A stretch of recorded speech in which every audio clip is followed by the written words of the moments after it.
Assalamualaikum dan salam Malaysia Madani. Bulan yang dinanti-nantikan telah tiba. Pada tanggal 13 Februari 2026, TV PSS telah menyiarkan pelancaran Ihya Ramadan untuk memeriahkan lagi suasana keberkatan di sekolah kita. Tanpa membuang masa, mari kita saksikan.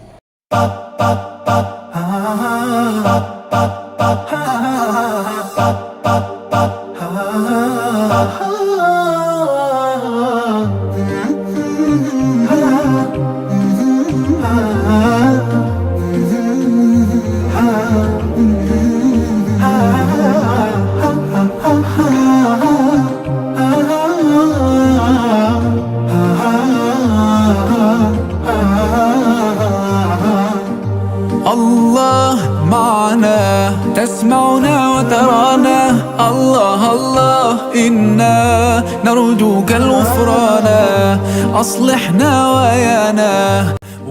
Ini sahaja untuk siaran Ihya Ramadan kali ini. Semoga Ramadan kita dipenuhi keberkatan dan kebaikan. Jumpa lagi di dalam siaran TV PSS yang seterusnya. Sekian, terima kasih.